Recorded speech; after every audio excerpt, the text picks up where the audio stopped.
Aujourd'hui, le thème de notre prédication est l'écribe.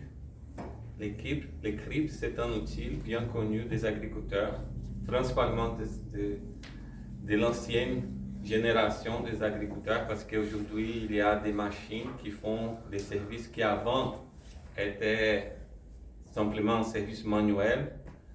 Et il s'agit cet outil que vous voyez ici dans cette photo.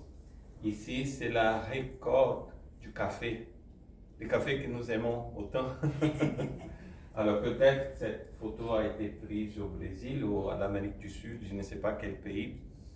Mais c'est un outil très important pour les agriculteurs parce que son but est de séparer les bons grains de la paille.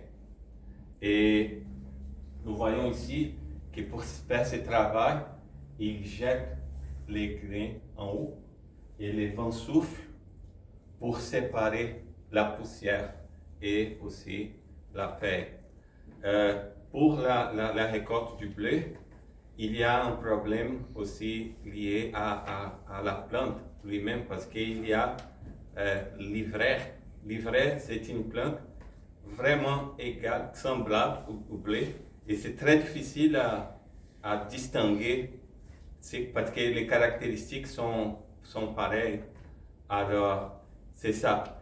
La prédication d'aujourd'hui est une prédication pour vous avertir que Dieu a un projet spécial pour son Église et ce n'est pas pour semer la peur, mais c'est pour vous assurer que Dieu est avec vous malgré ces phénomènes que nous allons décrire aujourd'hui.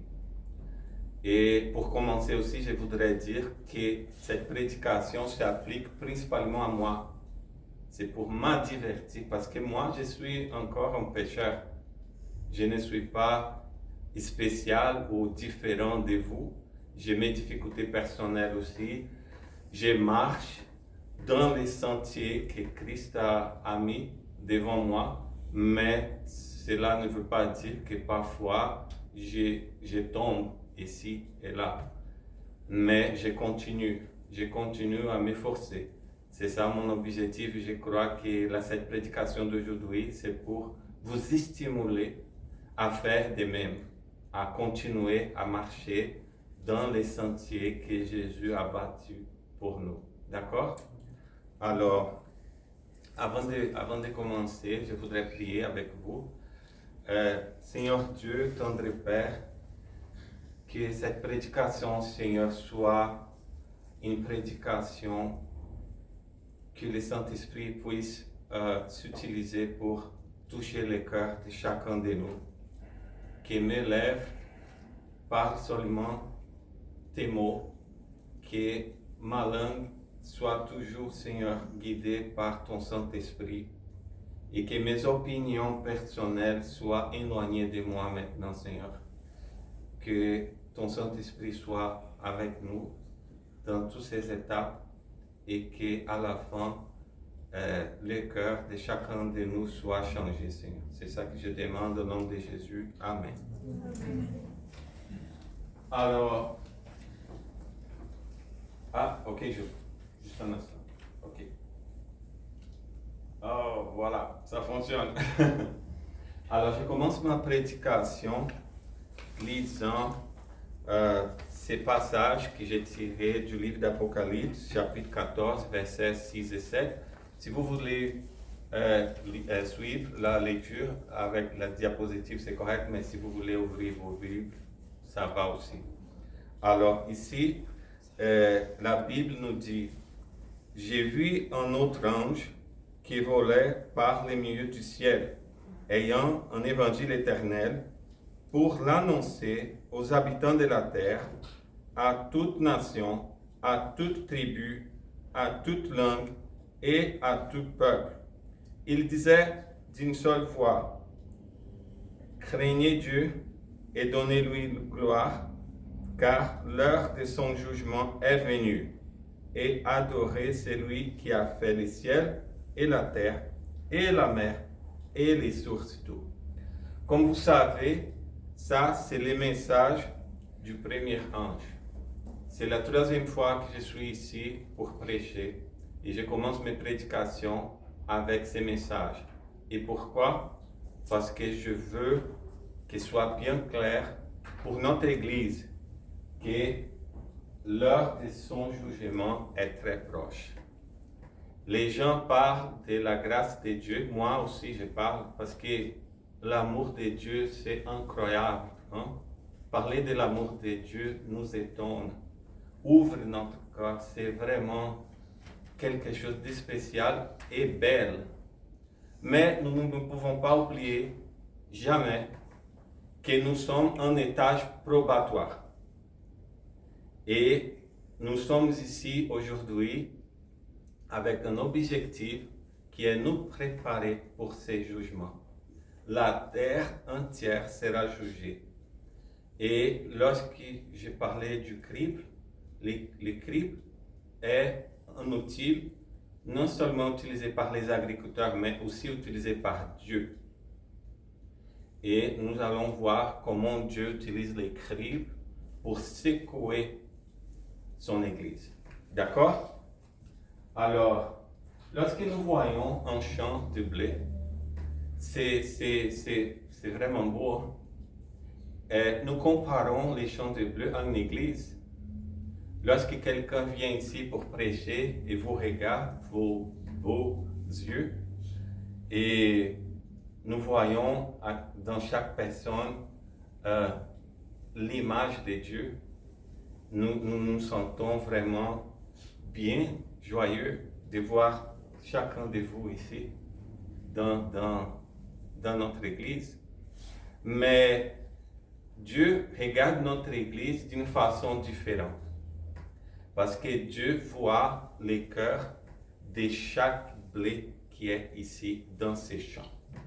Et il connaît, ils savent que l'ennemi, parfois, ça c'est malheureux, mais ça arrive, l'ennemi utilise certains de nous pour nous tenter. Et la tentation est vraiment parfois très forte. Il y a des frères et sœurs qui vont résister, qui vont foncer, ils vont être toujours fidèles à Jésus. Mais malheureusement, nous savons qu'il y a des cas, ce n'est pas comme ça. Parfois, il y a des frères et sœurs qui vont tomber. Mais cette chute, parfois, peut être une chute temporaire ou parfois permanente. Qu'il ne soit pas permanent. Que nous soyons forts, que nous soyons confiants que Dieu est avec nous dans les tentations que Satan met dans notre chemin. D'accord? Alors, lorsque Dieu regarde ça, et moi je regarde aussi, je me souviens d'un passage que la Bible mentionne, une parabole, la parabole du bon grain et de l'ivraie. Je parlais ici que c'est très difficile d'identifier dans ces champs quelles plantes sont d'ivraie et quel est le vrai bleu, les blés, ok? Et j'ai mis ici une vidéo, Julien va m'aider à cliquer là, et nous allons voir. Ah, allez gars. Okay. Chaud déjà? Faites les sons du lien. Ok. Ça, c'est une capsule qui a été enregistrée par un agriculteur au Brésil. Il va nous expliquer quelle est la différence entre les blés et l'ivraie. D'accord? Je ne savais pas ça. Regardez cette vidéo, ça fait pas longtemps, mais je voudrais partager avec vous parce que je sais que ça va être intéressant. Vas-y, Julien. Voilà les champs de blé et il porte deux plantes, deux blés, ok? Il y a un blé, il y a les blés là-bas et il y a l'ivraie. Il va montrer la différence. Lorsqu'il met entre ses mains, il écrase, ça c'est l'ivraie. Il y a seulement de la paille, vous voyez? il n'y a pas de grain là-dessus. Ça, c'est les vrais. Maintenant, il va écraser les vrais bleus. Regarde ça. Il y a de la poussière, il y a de la paille, mais il y a là-dedans quoi? Du bon grain. Oui, ça c'est la différence. Mais c'est très difficile. Tu peux quitter, Julien, et retourner à la diapositive, s'il te plaît. Merci. Merci pour ça, Julien. Alors, l'ivraie n'a pas de blé là-dedans. C'est seulement paille. Mais la plante, elle utilise les ressources qui sont là-dedans, dans les sols. Elle utilise les engrais, elle utilise toutes les ressources qui sont là dans les sols. Mais elle ne donne rien. C'est zéro. Sa contribution est zéro pour les êtres humains. Il y a une deuxième caractéristique. Ici, à côté gauche, c'est du blé. Comment je sais ça? Parce que le blé, il plie à cause du poids du grain qui est là-dedans, il plie. Et l'ivraie est toujours vers le ciel, mais ne plie pas jamais. C'est parce que c'est vide. Et comme la plante ne produit pas de grain, elle est plus forte. Lorsqu'on regarde l'ivraie, elle est toujours plus haute que les blés. Alors, comment savoir ça à la fin, proche de la moisson? C'est quand la plante se développe à son plein potentiel que nous pouvons voir cette différence. Alors, c'est le moment où nous savons la différence. Parce qu'au départ, les deux sont complètement égaux. Même les agriculteurs chevronnés ne savent pas la différence. Mais proche de la moisson, lorsque les blés s'y penchent comme ça, dans un signal d'humilité, je dirais, est que nous voyons la différence. Et si nous comparons les plantes avec nous, les vrais chrétiens sont ceux qui s'y penchent pour obéir les ordres de notre Créateur Dieu. Sont ceux qui s'y répandent de ses péchés, sont ceux qui sont pliés face au Seigneur Jésus. Et l'ivraie, par contre, sont ceux qui sont ici, mais ne sont pas cette attitude. Ils continuent à être orgueilleux. Ils ne plient pas. Ils sont toujours vers le ciel, mais ils sont vides. Leur cœur est vide. Il n'y a pas du bon grain là-dedans. Ok? Ça, c'est la différence. Alors, on continue. Nous voyons dans le livre d'Amos, chapitre 9, verset 9, car voici, je donnerai mes ordres et je sécurerai la maison d'Israël parmi toutes les nations, comme on sécure avec les cribles, sans qu'il tombe à terre un seul grain. Alors, ce passage nous montre que Dieu, il utilise ce processus de tamisage ou de filtrage ou de criblage pour séparer les blés des l'ivraie.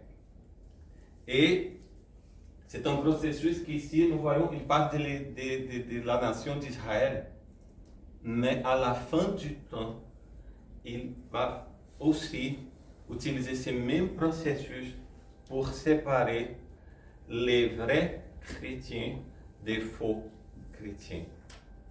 Et nous pouvons conclure que le fait d'être membre de l'Église adventiste, c'est l'Église, la vraie Église qui vient avec la vérité et aussi les dons prophétiques.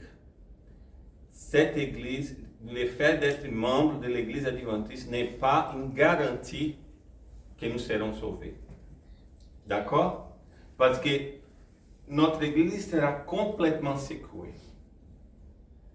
Et ce secouement cette criblage nous forcera à rester fidèles ou pas à nos principes. Et c'est à ce moment-là que nous saurons qui est le vrai et qui est le blé. D'accord? Alors,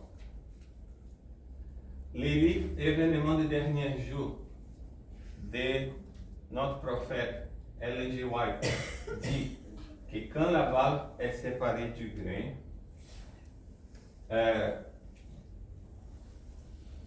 nous sommes dans le temps du crible où tout ce qui doit être secoué le sera. Le Seigneur n'excusera pas ceux qui ne connaissent pas la vérité s'ils n'obéissent pas par la parole et par ses actes à ses commandements. Alors, la première question que je pose à vous est-ce que vous vraiment êtes en train d'obéir la parole de Dieu dans toutes les circonstances de votre vie personnelle? Parce que c'est ça la première différence entre les blés et les vrais. Il y a des chrétiens qui obéissent, il y a d'autres qui n'obéissent pas. Ils sont ici parmi nous. Et quand ils sont ici, nous pensons qu'ils obéissent. Mais leur vie personnelle, nous ne connaissons pas. Seulement Dieu connaît leur vie personnelle. Alors l'obéissance, c'est la première chose qu'il faut faire attention si vous voulez vraiment rester fidèle à Dieu jusqu'à la fin. Et elle dit aussi, il y aura des divisions dans l'Église. Deux groupes se formeront. Les bons grains et les frais croissent ensemble pour la moisson. Maintenant, elle fait référence aussi à Matthieu chapitre 13, la parabole du bon grain et des livres. Et comme nous voyons ici, il y aura deux groupes. OK? Et ces deux groupes-là seront en conflit, malheureusement. C'est ça qu'elle nous essaie de nous avertir. Parmi nos frères et sœurs bien-aimés, auront des gens qui vont nous trahir, qui vont être contre nous, qui vont essayer de détourner notre travail comme Église, qui vont essayer de prendre en charge de certaines positions dans notre Église, non pour aider dans le développement de l'Église, mais pour détourner cette Église. C'est ça que nous aurons voir à la fin du temps.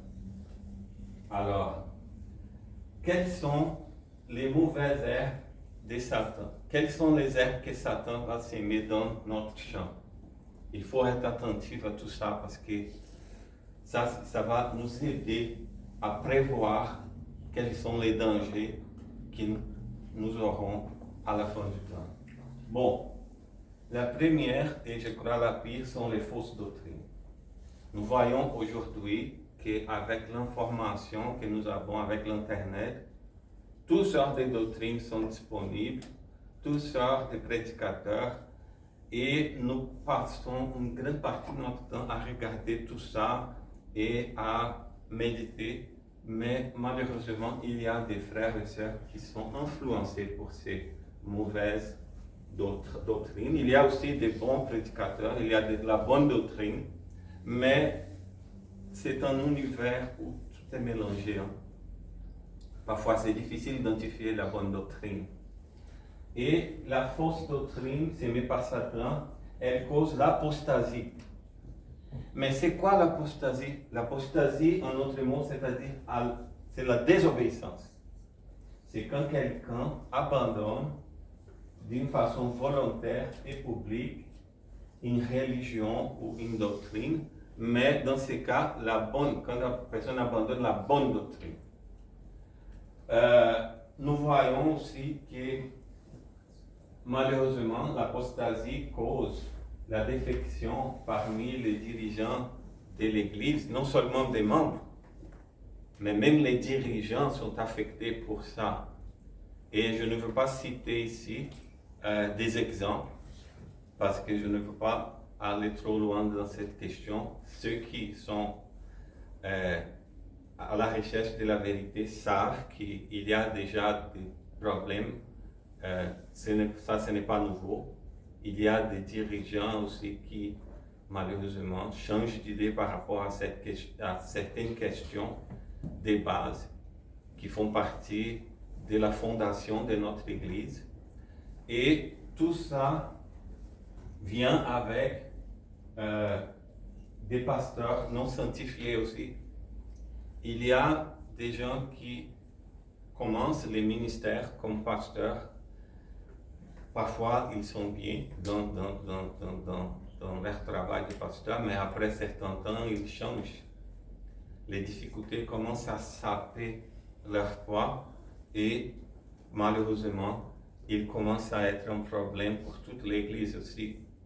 Alors, non seulement les membres sont disposés ou peut-être exposés, je dirais ça c'est les bons mots, exposés à toutes sortes de fausses doctrines, mais aussi des dirigeants et des pasteurs.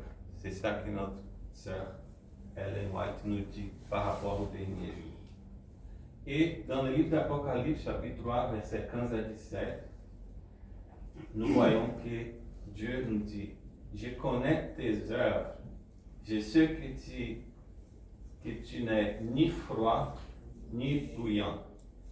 Puisses tu être froid ou bouillant. Ainsi, parce que tu es tiède et que tu n'es ni froid ni bouillant, je te vomirai de ma bouche. Parce que tu dis, je suis riche, je me suis enrichi, je n'ai besoin de rien. Et parce que tu ne sais pas que tu es malheureux, misérable, pauvre, aveugle et nu.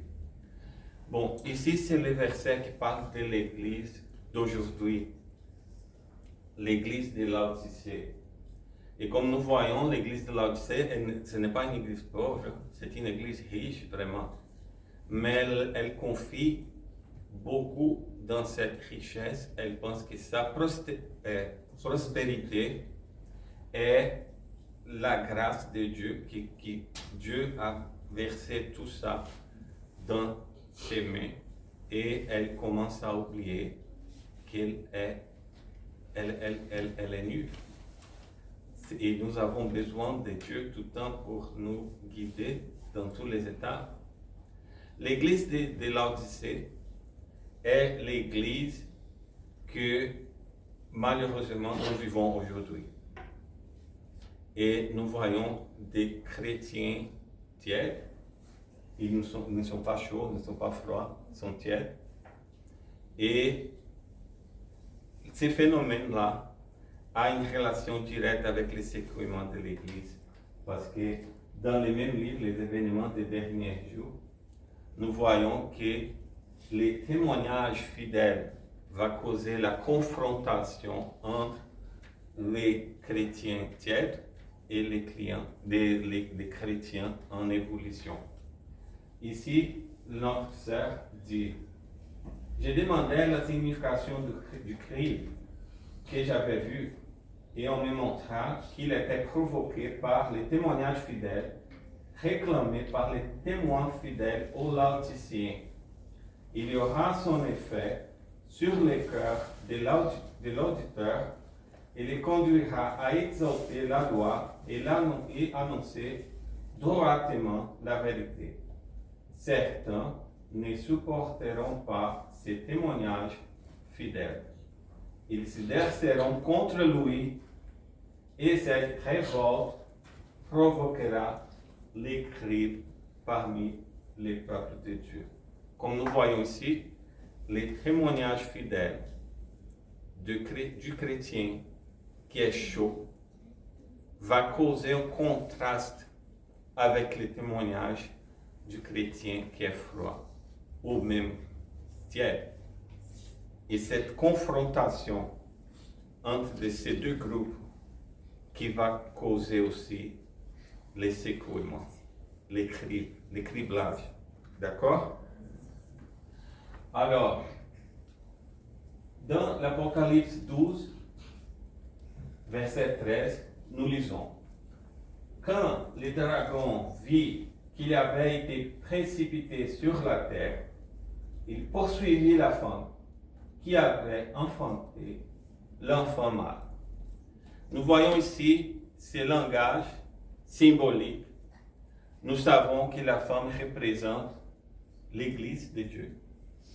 Et nous savons que le dragon représente Satan. Et cette prophétie parle qu'à la fin du temps, il y aura une persécution. Satan se penchera contre l'Église pour persécuter l'Église de Dieu. Ok? Et en Matthieu chapitre 24, verset 12, il dit, et parce que l'iniquité se sera accrue, la charité du plus grand nombre se refroidira. Alors la persécution sera aussi grande, intense et forte que causera des problèmes financiers dans presque tous les membres de l'Église. Pour ceux qui sont fidèles à Dieu, la persécution sera aussi grande qu'il y aura aussi des prisons. Dans ce contexte, des fortes persécutions, l'iniquité sera accrue. C'est-à-dire que certains parmi nous nous trahiront.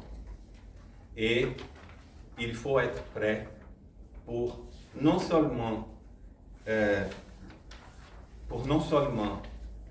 faire face à des institutions qui sont contre notre foi, qui vont créer des lois qui sont contre la loi de Dieu, mais aussi faire face à des frères qui, dans les pires moments, ils vont sauter du bateau, ils vont nous dénoncer. Et c'est difficile parce qu'ils nous connaissent. Ils savent quelles sont nos faiblesses. Et nous serons tous en face d'une situation plus difficile que nous pouvons imaginer. Alors, selon Madame White, dans le même livre, Événements des derniers jours, la persécution purifie l'Église. Elle dit, la prospérité multiplie la masse des professants. La diversité les élimine de l'Église. Ok? Alors, lorsque tout est bien, lorsque nous avons une belle église, un beau bâtiment et le service est extraordinaire, les enfants sont accueillis, tout est merveilleux, il n'y a pas de persécution, l'église est pleine de chrétiens, hein? Elle est pleine.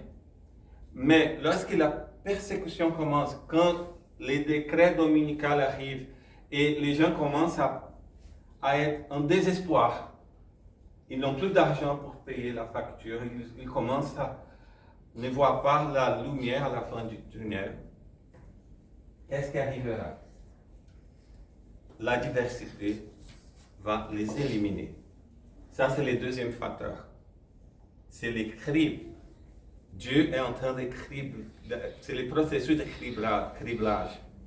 Il va dire, bon, je ne peux pas continuer à être adventiste parce que je dois travailler, je dois maintenir ma famille. Comment je peux vivre sans un emploi? Et il manque de confiance en Dieu dans ces moments aussi. Il commence à douter que Dieu est là pour les supporter dans ces moments difficiles. Et la diversité sera la cause de la chute de plusieurs parmi nous. Regardez une chose, quand Dieu crible, le but est que les grains restent. D'accord? Le but, ce n'est pas que les grains quittent. Ce qui doit quitter, c'est quoi? C'est la poussière et l'ivraie, n'est-ce pas? Mais le bleu doit rester. Cela veut dire quoi? Que lorsque Dieu crible, l'objectif est que les fidèles restent. Et l'impie sort. Ça, c'est le processus. Alors, Pourquoi certains sont de la paille et d'autres sont du blé? Nous avons discuté ça pendant l'école Shabbat. C'est moi qui je décide d'être de la paille et je décide d'être du blé. C'est une question de libre arbitre. Certains acceptent l'action de Dieu, d'autres la rejettent. Alors, le processus de criblage est un processus dirigé par Dieu lui-même. C'est Dieu qui permet que Satan rentre pour nous tenter, pour savoir quels sont vraiment les fils et les filles qui sont fidèles à Dieu. Dieu ne veut pas créer des problèmes pour nous, pour rien. Il veut vraiment être certain qui seront ses enfants qui vont être fidèles jusqu'à la fin. C'est seulement ça que Dieu veut savoir. Et pour faire ça, il faut parfois cribler, faire le criblage. Alors, je voudrais lire avec vous, avant de finir ma prédication, est-ce qu'il y a quelqu'un qui se porte volontaire pour faire la lecture de ces passages? Matthieu 13, versets 24 à 30. Oui, vas-y Jean. La parabole du bon grain et de l'ivraie. Ça, c'est dans Matthieu, chapitre 13, versets 24 à 30. Il leur proposa une autre parabole. Et il dit, le royaume des cieux est semblable à un homme qui a semé une bonne semence dans son champ. Mais pendant que les gens dormaient, son ennemi vint et sema de l'ivraie parmi le blé et s'en alla. Lorsque l'herbe eut poussé et donné du fruit, l'ivraie parut aussi. Les serviteurs du maître de la maison vinrent lui dire, « Seigneur, n'as-tu pas semé une bonne semence dans ton champ? D'où vient donc qu'il y a de l'ivraie? » Il leur répondit, « C'est un ennemi qui a fait cela. » Et les serviteurs lui dirent, « Veux-tu que nous allions l'arracher? » « Non, dit-il, de peur qu'en arrachant l'ivraie, vous ne déraciniez en même temps le blé. Laissez croître ensemble l'un et l'autre jusqu'à la moisson. Et à l'époque de la moisson, je dirai au moissonneur, arrachez d'abord l'ivraie et liez en gerbe pour la brûler, mais amassez le blé dans mon grenier. Ok, comme nous voyons ici, il faut faire attention à nos actions, à notre relation avec Dieu. Comme j'ai dit au départ, cette prédication, ce n'est pas pour s'aimer la peur, c'est pour vous assurer que Dieu dirige ces processus ici. Et il faut faire confiance en Dieu, malgré les difficultés que nous aurons pendant notre séjour ici dans la terre. Il y a des moments faciles, oui, que Dieu nous rassure, qu'il nous donne les points. Il y a des moments qu'il nous donne l'emploi que nous cherchons. Il y a des moments qu'il donne la maison. Il nous donne la santé. Mais il y a des moments que les bonnes choses n'arrivent pas. Et tu dis, où est toi, mon Dieu, pour m'aider? Il faut se souvenir de Job. Job a passé des moments très difficiles dans sa vie.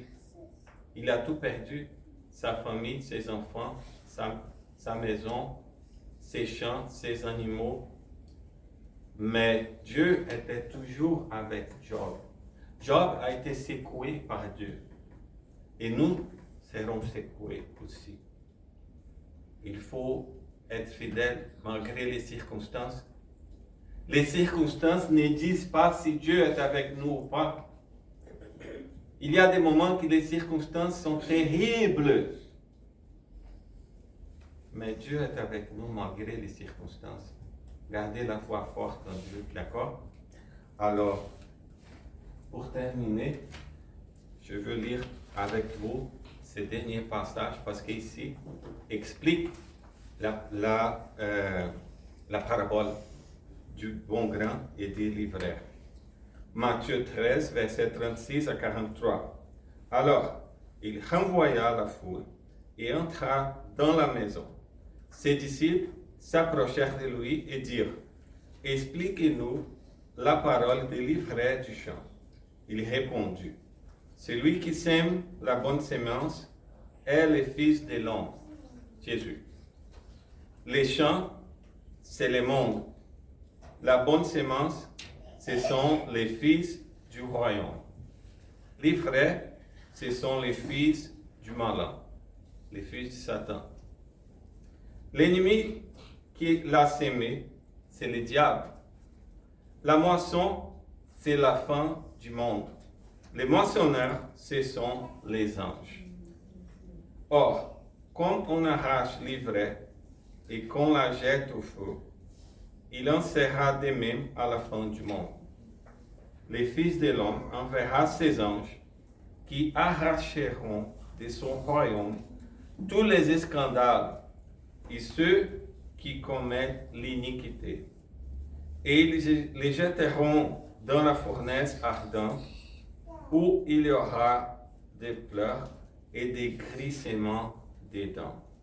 Alors, les justes resplendiront comme le soleil dans le royaume de leur Père.